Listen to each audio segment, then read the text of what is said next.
This is the story of Elliot Grant, a man who thought his purpose died with his son, until one frozen night showed him that sometimes our greatest losses prepare us for our most unexpected blessings. Before we get into the story, let us know in the comments where you're watching from. We love seeing how far our stories reach. The streets were empty, except for the sound of distant carols and Elliot Grant's footsteps crunching through fresh snow. Most families were tucked away in warm homes, sharing laughter and gifts. But Elliot Grant walked alone through the shadows. He wasn't looking for anything in particular, just trying to escape the suffocating silence of his empty apartment. That's when he heard it, the sound of someone sobbing, muffled and desperate, coming from the alley beside the old marketplace. Elliot slowed, then stopped completely. What he saw next broke his heart. There, hunched over a large trash bin, was an elderly woman. She wore an elegant coat, her silver hair neatly styled, but her frail hands desperately searched through the refuse as if her life depended on it. "Daniel," she whispered, her voice breaking with each word. Elliot hesitated. Every instinct told him to keep walking, to mind his own business. He had enough pain of his own to carry without taking on someone else's.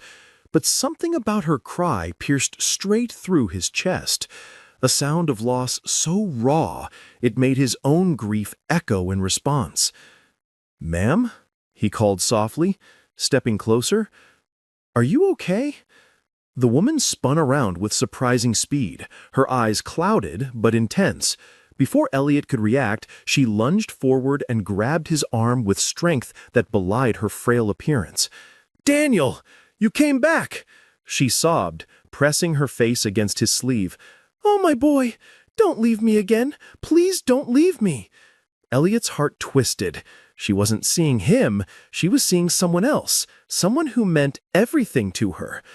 The desperation in her grip, the way she clung to him like he was her lifeline, reminded him of another pair of small hands that had once held on to him just as tightly.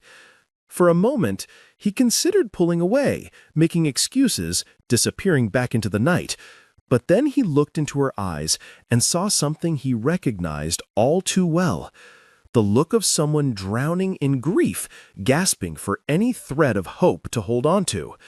"I'm here," Elliot said gently, his voice steadier than he felt. "I'm not leaving." The woman collapsed against him, her sobs shaking both their bodies. She smelled faintly of lavender soap and expensive perfume, scents that spoke of a life very different from this alley. Elliot wrapped a careful arm around her shoulders, feeling how thin she was beneath the heavy coat. "Let's get you somewhere warm," he murmured, guiding her slowly away from the trash bins.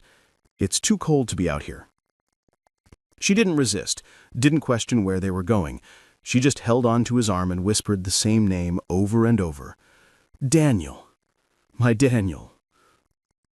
Elliot's small apartment had never felt more inadequate than it did when he guided the elderly woman inside. The place was sparse, a couch with faded cushions, a small table, a kitchenette that had seen better days.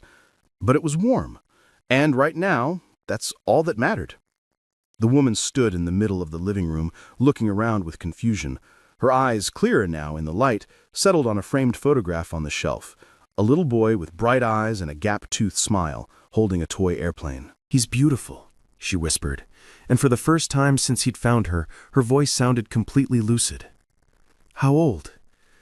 Elliot's throat tightened. "He was 6. The woman's gaze sharpened, catching the past tense. She looked at him with sudden understanding, and in that moment, two broken hearts recognized each other without needing more words.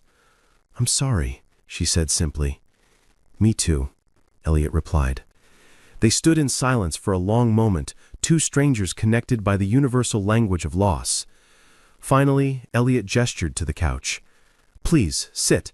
I'll make some tea." As he busied himself in the kitchenette, Elliot found his mind wandering to the photograph on the shelf. Aaron had been gone for almost a year now, but Christmas Eve always brought the memories flooding back. The way his son's eyes had lit up at the sight of wrapped presents, the sound of his laughter echoing through these same rooms, the gradual dimming of that light as the sickle cell disease slowly stole his strength. "What was his name?" the woman asked softly. "Aaron." Elliot's hands trembled slightly as he poured hot water over tea bags. "He loved airplanes. Said he was going to be a pilot when he grew up." "And Daniel wanted to build skyscrapers," the woman said, her voice distant. "He used to stack blocks as high as his little arms could reach, then knock them down and start all over again." Elliot turned, studying her face. The confusion from earlier was completely gone now, replaced with a sharp awareness that suggested this woman was far more than she appeared. "I'm Elliot," he said, bringing her a steaming mug. "Elliot Grant." She wrapped her hands around the warm ceramic, inhaling the steam. "Veronica. Veronica Wilson." The name meant nothing to Elliot, but something in the way she said it suggested it should. She seemed to read his expression and smiled sadly. "Most people know the name. Or used to, anyway. These days, I'm just the crazy old woman they keep locked away." "Locked away?" Elliot asked, settling into the chair across from her. Veronica's laugh was bitter. "The Golden Years Care Facility. That's what they call it, anyway. Makes it sound like a—" She took a sip of tea, and Elliot noticed her hands, elegant despite their age, with faint tan lines where expensive rings had once been.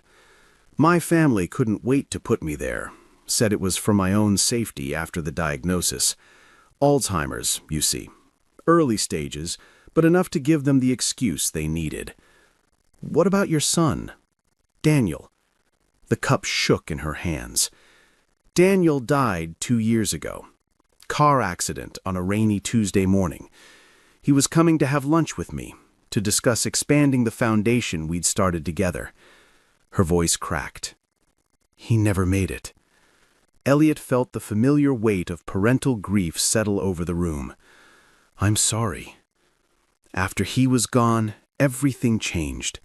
The family I thought loved me suddenly couldn't be bothered with visits. The board members who used to hang on my every word started making decisions without consulting me. And then came the diagnosis, and they had all the justification they needed to push me aside. Next thing I knew, I was in that alley, and I couldn't remember how I'd gotten there." Elliot leaned forward. "How did you get out of the facility?" A small smile played at the corners of Veronica's mouth. "There's a nurse there, Stella. Sweet girl. Works double shifts to support her younger brother. She understood what tonight meant to me. Left a door unlocked. Looked the other way. She could lose her job if anyone found out." The pieces were starting to come together. This wasn't just a confused elderly woman. This was someone who had once held power, influence, wealth. Someone whose family had systematically stripped all of that away the moment it became convenient. "They think I don't know what they're doing," Veronica said, her voice growing stronger.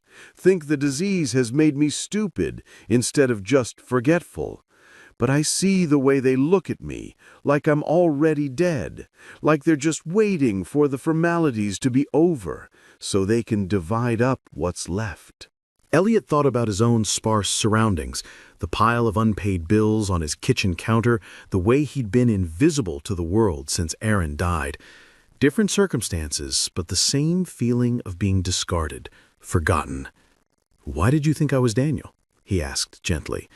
Veronica looked at him with clear eyes.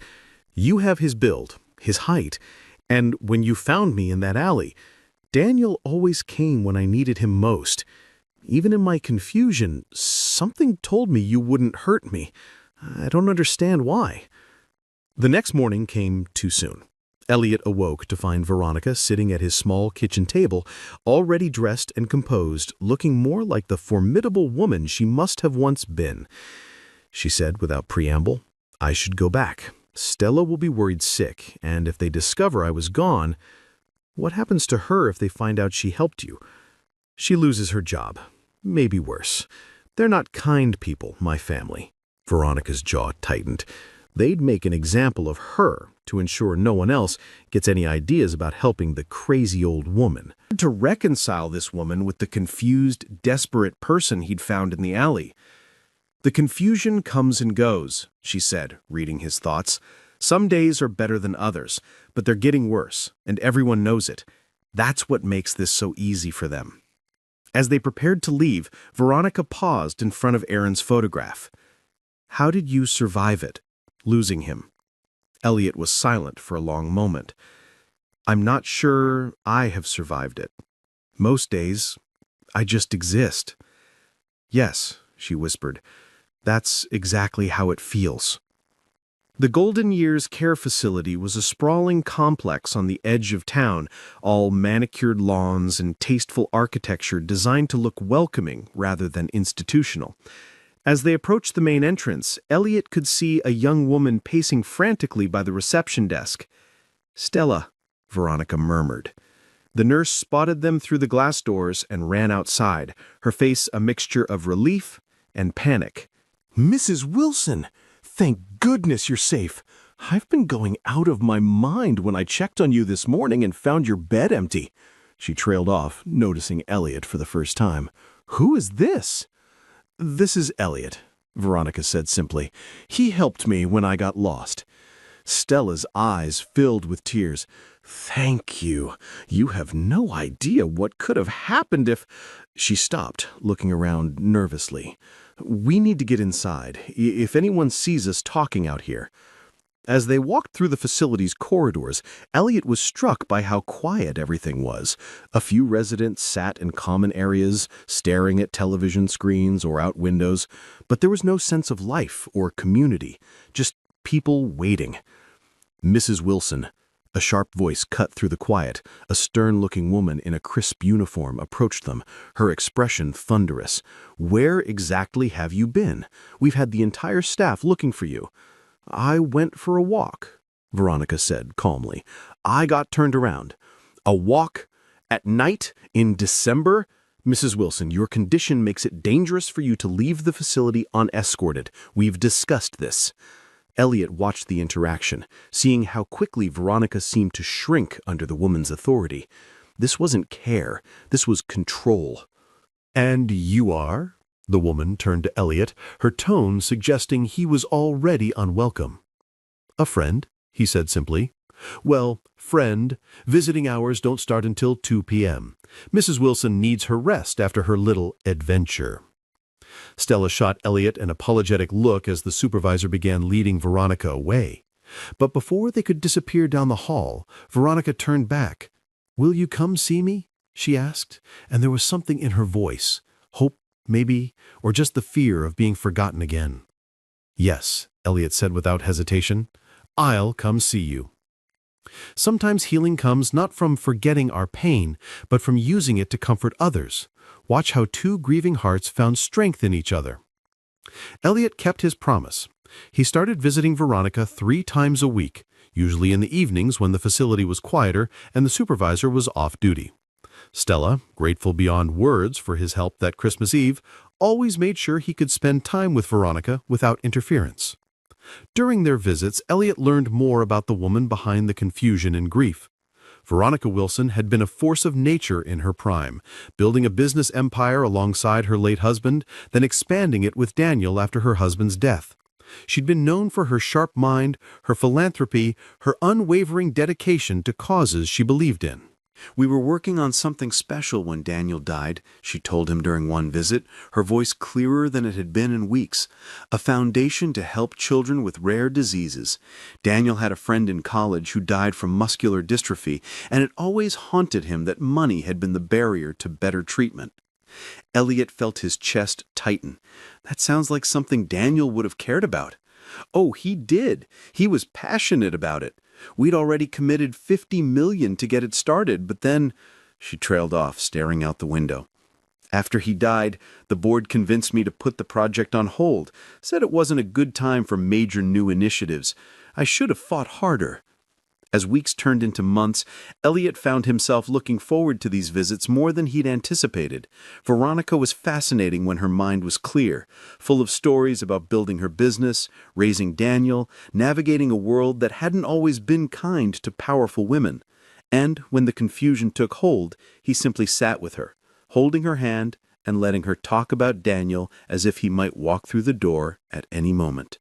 In return, he told her about Aaron, about his son's love of airplanes and building blocks, about the bedtime stories and the way Aaron would fall asleep holding his favorite toy car, about the long nights in the hospital when hope and despair had battled in his chest until there was nothing left but acceptance.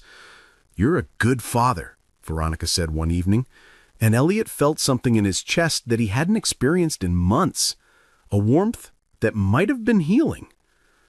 It was during one of these visits that he first met Stella properly. She was changing shifts as he arrived, and instead of hurrying past, she stopped to talk. "I can't tell you what your visits mean to her," Stella said, her voice soft with gratitude. "She lights up every time I tell her you're coming. For months after Daniel died, she barely spoke to anyone. You've given her something to look forward to again." Stella was younger than Elliot had initially thought, probably in her late 20s, with kind eyes and a gentleness that spoke of someone who truly cared about her work. She told him about her younger brother, Marcus, who she was putting through college while he struggled with a learning disability that made traditional academics difficult. "He's brilliant," she said proudly, "just learns differently. But the tutoring and special programs cost so much, and this job is all I have." As their friendship grew, Elliot found himself staying longer at the facility, talking with Stella after his visits with Veronica. She had a way of listening that reminded him what it felt like to be seen, to matter to someone. It had been so long since he'd felt that kind of connection that he'd almost forgotten it was possible.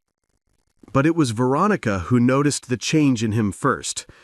"You smile when you talk about her," she observed one evening, her eyes twinkling with mischief despite her condition. "We're just friends," Elliot protested, but Veronica waved a dismissive hand. "Daniel used to say the same thing about Sarah before he finally admitted he was in love with her. Of course, he died before he could propose, but—" She trailed off, the brightness fading from her expression. These moments of clarity, followed by confusion, were becoming more frequent. Some days, Veronica would be sharp as ever, discussing business strategies and current events with impressive insight. Other days, she would call him Daniel and ask when they were going home. Elliot learned to roll with these fluctuations, following her lead and providing whatever comfort she needed in the moment. It was Stella who warned him that things were getting worse. "The family's been asking questions," she said quietly one evening as they walked to the parking lot together. "They want to know about her visitors, her daily routine, everything. And there's talk about moving her to a higher security wing." "Higher security?" "For residents with advanced dementia. Locked doors, restricted visiting hours, much more control over who comes and goes." Elliot felt a chill that had nothing to do with the evening air. "They want to isolate her completely." "I think they're getting impatient," Stella said, "waiting for her condition to deteriorate enough that they can, that they can make decisions without her input." "What kind of decisions?" Stella looked around nervously, then leaned closer. "There's a nephew, Kelvin Wilson. He's been meeting with the board of directors more and more frequently." The pieces clicked together in Elliot's mind. They weren't just warehousing Veronica until she died. They were actively waiting for her to become incompetent enough that they could take control of everything she'd built. Does she know? I think part of her does. On her good days, she makes comments about vultures circling. But on her bad days, Stella shook her head. On her bad days, she's completely vulnerable. The crisis came on a rainy Thursday evening in March. Elliot arrived for his usual visit to find the facility in chaos. Stella met him at the entrance, her face pale and eyes red from crying. "She's gone," Stella whispered, grabbing his arm. "Mrs. Wilson. She passed away this afternoon." The world seemed to tilt around Elliot. What happened? The doctor said it was a heart attack, sudden, peaceful.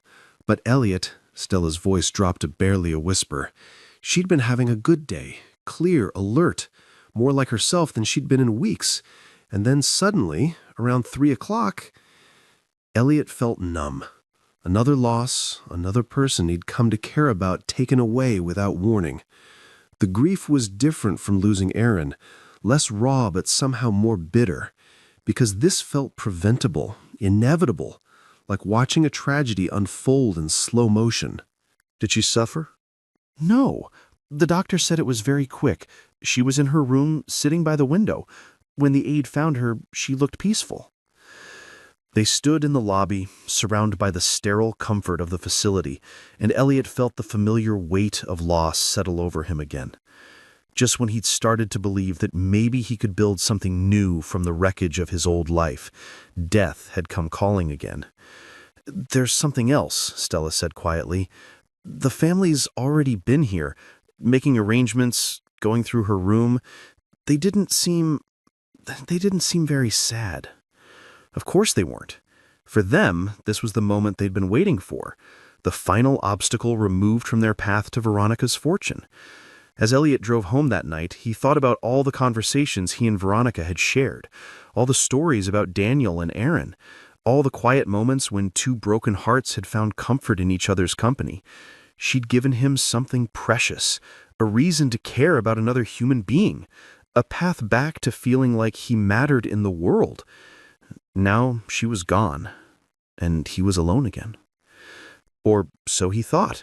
The phone call came 3 days later, just as Elliot was preparing to leave for Veronica's funeral.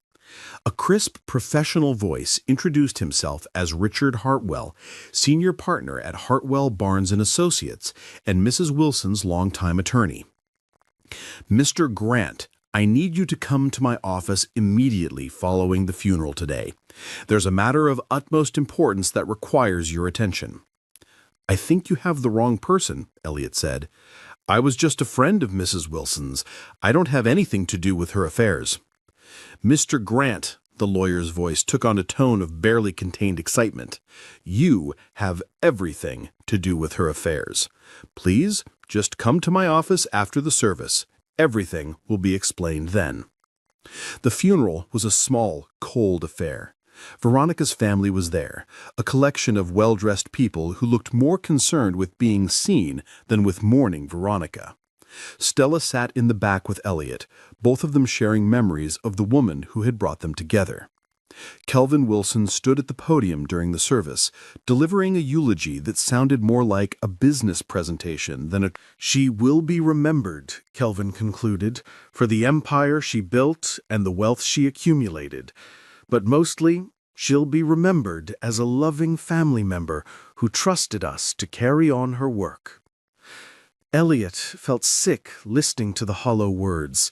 This wasn't the Veronica he'd known, the sharp, passionate woman who cared deeply about helping others, who'd found purpose in her pain and meaning in her memories of Daniel. After the service, Elliot and Stella drove to the law office in tense silence. The building was impressive, all marble and dark wood, speaking of old money and established power. Richard Hartwell was a distinguished man in his 60s with silver hair and kind eyes behind wire-rimmed glasses. "Thank you both for coming," he said, gesturing to chairs in front of his massive desk. "What I'm about to tell you will come as a shock, so please bear with me." He opened a thick folder and withdrew an official-looking document. "This is Mrs. Wilson's last will and testament, executed 6 months ago during one of her periods of complete mental clarity. I had 3 independent doctors examine her to ensure she was fully competent when she made these decisions." Hartwell looked directly at Elliot. "Mr. Grant, Mrs. Wilson has left you the entirety of her estate." The words didn't compute. Elliot stared at the lawyer, certain he'd misheard. I'm sorry, what did you say?" "Her entire estate.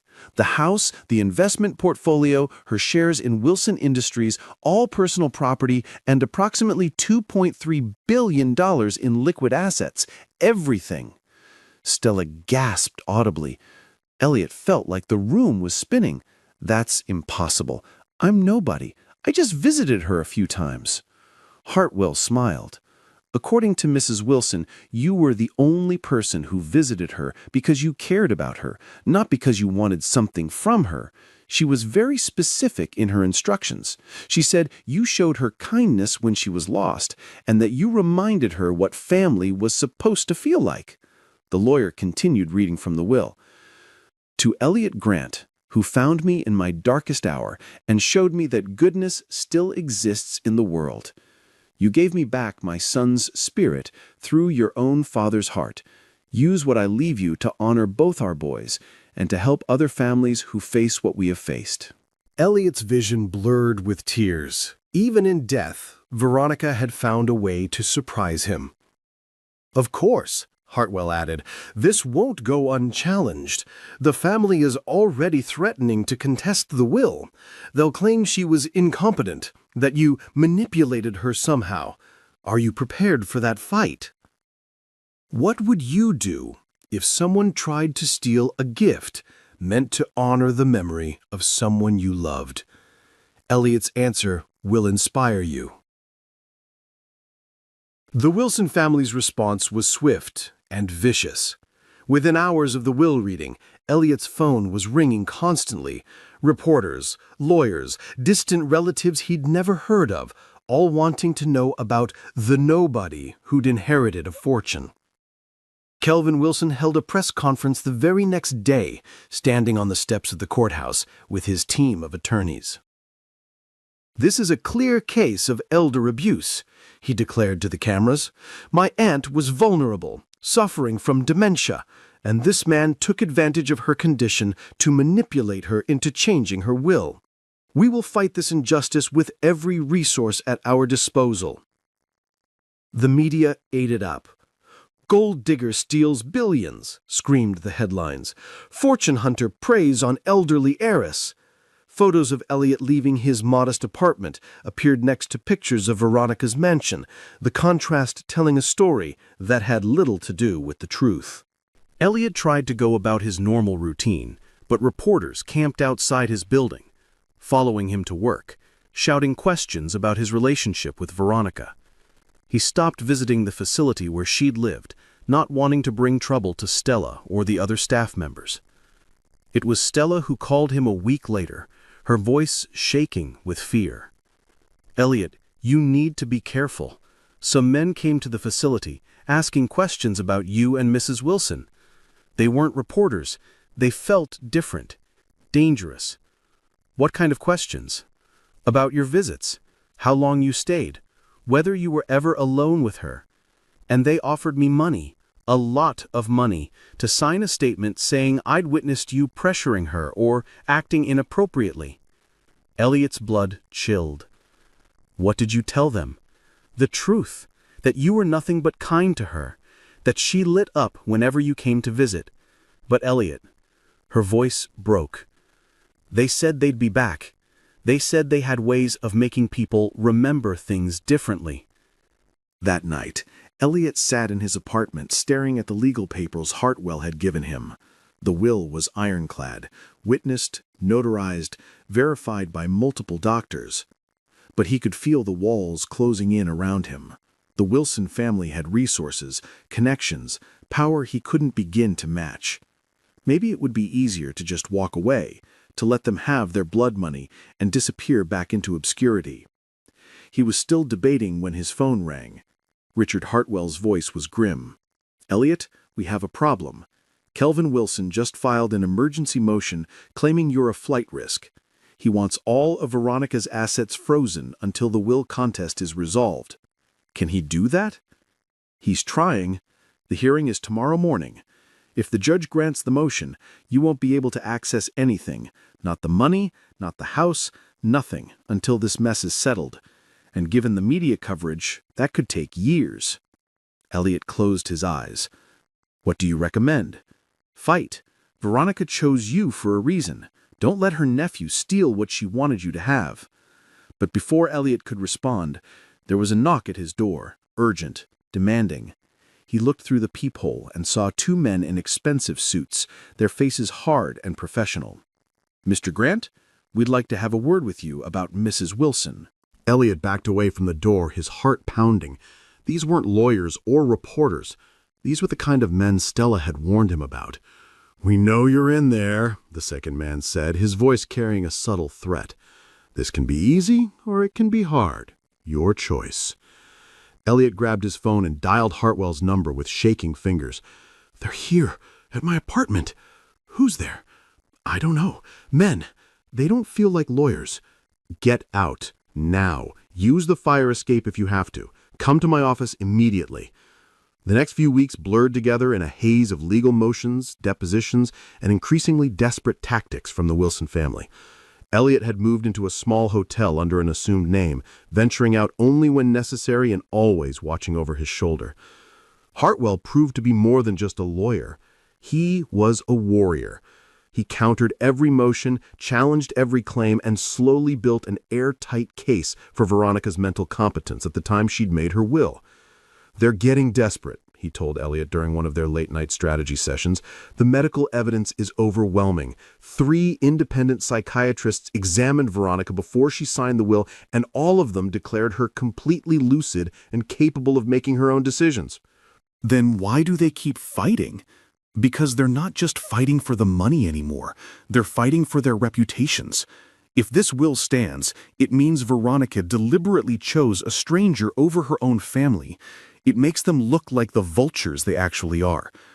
The breakthrough came from an unexpected source. Stella called Elliot one evening, her voice barely above a whisper. "I found something. In Mrs. Wilson's room after she died. The staff was supposed to pack everything up for the family, but I kept one thing. She kept a journal, Elliot, and she wrote about you." They met at an all-night diner on the outskirts of town, away from reporters and whoever else might be watching. Stella slid a leather-bound notebook across the table, her hands trembling. "I probably shouldn't have taken this, but something told me it was important." Elliot opened the journal and immediately recognized Veronica's handwriting, elegant, strong, completely coherent. The entries were dated, starting just after Christmas Eve and continuing right up to the week before she died. January 3rd. Elliot visited again today. We talked about Aaron and Daniel, about how grief changes shape but never truly goes away. He doesn't know it, but he's saving my life just by showing up. For the first time in 2 years, I have something to look forward to. January 20th. The family came today. Kelvin barely looked at me. Just talked to the doctors about my condition, as if I weren't in the room. After they left, I called Richard to discuss updating my will. If something happens to me, I want to make sure the foundation Daniel and I planned actually gets built. Elliot understands loss in a way these vultures never will.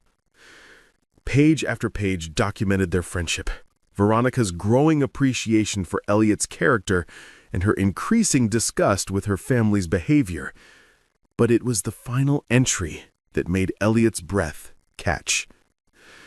March 8th. I can feel myself slipping more often now. The confusion comes faster, lasts longer. But today was a good day, and I used it to finalize everything with Richard. Elliot doesn't know what I've done, and he'll probably try to refuse it at first. But I've seen his heart. He'll use what I'm leaving him to help people the way Daniel would have done, the way Aaron would have grown up to do. My family will fight it, of course, but I've made sure the will is unbreakable. Let them try to prove I was incompetent. Every word I've written in this journal shows exactly how clear my mind was when I made this decision. Elliot looked up at Stella, who was watching him with tears in her eyes. "She knew," he said quietly. "She knew exactly what she was doing."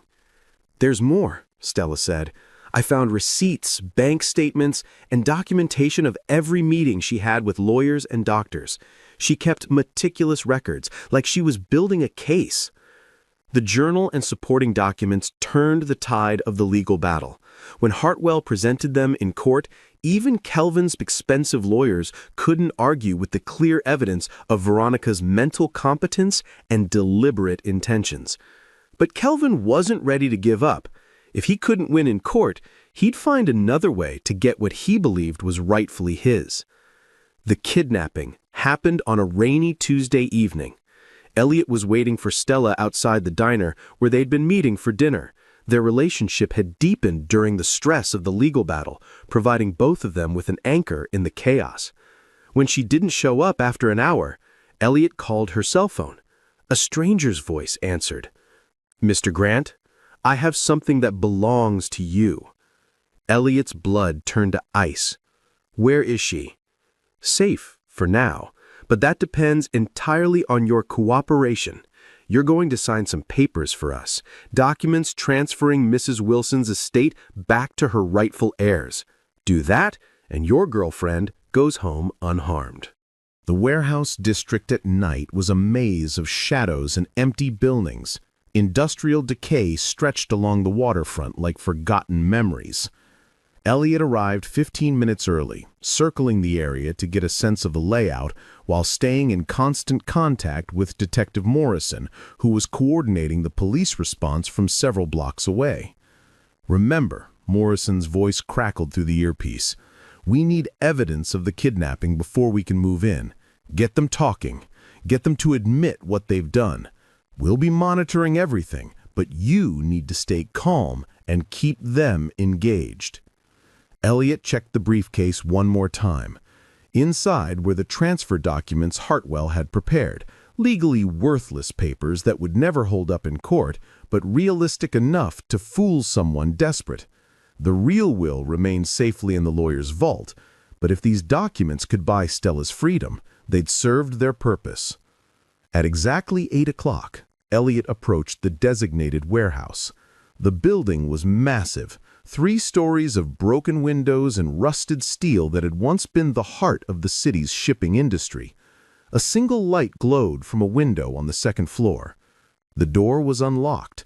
Inside, the air smelled of oil, rust, and decades of neglect. Elliot's footsteps echoed as he made his way toward the stairs, following the sound of voices from above. "Mr. Grant," a familiar voice called out as he reached the second floor. "So good of you to join us." Kelvin Wilson stepped out of the shadows, flanked by the 2 men who had come to Elliot's apartment weeks earlier. Behind them, tied to a chair, but visibly unharmed, was Stella. Her eyes met Elliot's, and he saw fear mixed with defiance. "Let her go," Elliot said, his voice steadier than he felt. "I brought what you wanted." Kelvin smiled, but there was no warmth in it. "Did you really think it would be that simple? You've caused me a lot of trouble, Mr. Grant. Cost me a lot of money. Before this is over, I want to make sure you understand the consequences of stealing from the Wilson family." "I didn't steal anything. Veronica chose to leave me her estate." "Veronica was a sick old woman who lost her mind," Kelvin spat. "You manipulated her, took advantage of her condition, and convinced her to betray her own blood. That money belongs to the family." Elliot kept his voice calm, knowing the police were recording everything. "Is that why you kidnapped Stella? Because you couldn't win in court?" "I did what was necessary to protect what's rightfully mine," Kelvin said, and Elliot felt a surge of satisfaction. The confession was clear, recorded, more than enough for the police to act. But Kelvin wasn't done. "The transfer documents, Mr. Grant." Put the briefcase on the table and step back. Elliot complied, watching as one of Kelvin's men opened the case and examined the papers. The man nodded to Kelvin, who smiled with genuine pleasure for the first time since Elliot had arrived. "Excellent. You know, I almost wish my aunt could see this. She was always so proud of her judge of character. I wonder what she'd think now, seeing you cave in the moment things got difficult." "She'd understand," Elliot said quietly. "She'd understand that some things matter more than money." Kelvin laughed harshly. "Noble words from a man who's about to give up billions of dollars. But you're forgetting something, Mr. Grant. Even with these documents, you still know too much. You've seen too much. You could change your mind, go to the police, cause more trouble for me." The implication hung in the air like poison. Elliot felt ice in his veins as he realized that Kelvin had never intended to let them walk away alive. "Which brings us to the real reason we're here," Kelvin continued, pulling a gun from inside his jacket. "This isn't just about the money anymore. It's about cleaning up loose ends. That's when Detective Morrison's voice exploded through hidden speakers positioned around the warehouse. "Police! Drop your weapons and put your hands in the air!" Chaos erupted. Kelvin spun toward the sound of the voice, his gun wavering between Elliot and the darkness beyond. His two associates drew their own weapons, scanning for threats they couldn't see. "This is a trap," one of them shouted. "No," Kelvin said, his voice deadly calm. "This is just poor planning on their part." He turned the gun toward Stella, his finger tightening on the trigger. "If I can't have the money, at least I can make sure you suffer for taking it." Elliot didn't think. He lunged forward, tackling Kelvin just as the gun went off. The bullet went wild, sparking off a steel beam as both men crashed to the floor. Behind them, Stella screamed as police officers rappelled through the warehouse windows, their weapons trained on Kelvin's associates. The fight was brief, but vicious. Kelvin was desperate, clawing and kicking as Elliot struggled to keep the gun pointed away from anyone important. They rolled across the dirty floor, Kelvin cursing and threatening while Elliot fought just to stay alive. It ended when Detective Morrison put his boot on Kelvin's wrist, forcing him to drop the weapon. Kelvin Wilson, you're under arrest for kidnapping, extortion, and attempted murder, Morrison said, hauling the man to his feet. You have the right to remain silent. Elliot stumbled to Stella, cutting her bonds with shaking hands. She threw her arms around him, sobbing with relief. I thought he was going to kill you when he pulled out that gun. It's over, Elliot said, holding her close. It's finally over. If this story reminded you that your pain can become your purpose, please share it with someone who needs hope today. Subscribe for more stories that show how love transforms everything, even in our darkest moments. 1 year later, Elliot stood before a crowd of reporters, medical professionals, and families affected by rare diseases. The grand opening of the Danron Treatment Center was everything Veronica had envisioned when she'd first planned her foundation with Daniel. The facility was state-of-the-art, designed specifically to provide comprehensive care for children with rare diseases and their families. It offered not just medical treatment, but also support services, counseling, and research into new therapies. Most importantly, it provided hope. Stella stood beside him, her engagement ring catching the morning sunlight. They'd been married 6 months earlier in a small ceremony at the nursing home where they'd met, surrounded by the staff members who would become their extended family. When I lost my son Aaron to sickle cell disease, Elliot told the crowd, I thought my story was over. I thought the pain would be all that remained of our time together. But I've learned that sometimes our greatest losses prepare us for our most important work. He paused, looking out at the faces in the crowd, some hopeful, some desperate, all carrying the weight of loving someone with this devastating disease. This center exists because of an extraordinary woman named Veronica Wilson, who believed that our shared pain could become our shared purpose. She taught me that healing doesn't come from forgetting our losses, but from using them to prevent others from suffering the same way. During the reception following the opening ceremony, Elliot found himself standing before the memorial wall in the center's main lobby. 3 photographs hung there: Aaron with his gap-toothed smile and toy airplane, Daniel's portrait highlighting his bright blue eyes, and Veronica in her prime, elegant and determined. Below their pictures was a plaque engraved with Veronica's final words from her will. Use what I leave you to honor both our boys and to help other families who face what we have faced. They would be proud, Stella said softly, joining him in front of the wall. I hope so, Elliot replied. I hope they know that their lives mattered, that their love didn't end with their deaths. As the day wound down and the last visitors toured the facility, Elliot and Stella walked through the empty halls together. The center was quiet now, but tomorrow it would be filled with children and families, doctors and researchers, all working together toward the same goal, ensuring that no parent would have to watch their child suffer without hope. In his pocket, Elliot carried the toy car that had once belonged to Aaron, the same one his son had clutched during those final days in the hospital. He'd kept it all this time as a reminder of what he'd lost. Now it served a different purpose, a reminder of what was still possible, what could still be saved, what love could still accomplish, even in the face of the most devastating loss. The circle was complete. Veronica had found him in an alley, lost and searching for something she couldn't name. He'd helped her find her way back to safety, back to dignity, back to purpose. In return, she'd given him the tools to transform his pain into something beautiful. Veronica was gone, but her belief in the power of compassion to change the world continued to ripple outward, touching lives she'd never meet. And Elliot, the broken single father who'd thought his story was over, had discovered that sometimes the most important chapters come after you think the book has ended. As they locked the doors and headed home together, Stella slipped her hand into his. "What are you thinking about?" she asked. Elliot smiled, looking back at the building that represented hope for so many families.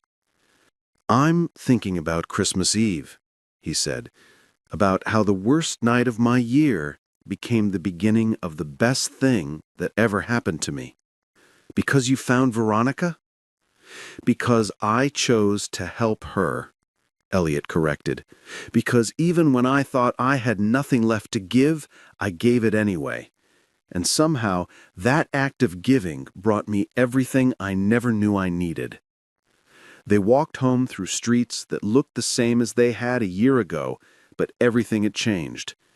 Where once there had been only loss and emptiness, now there was purpose and love. Where once there had been only an ending, now there was a new beginning.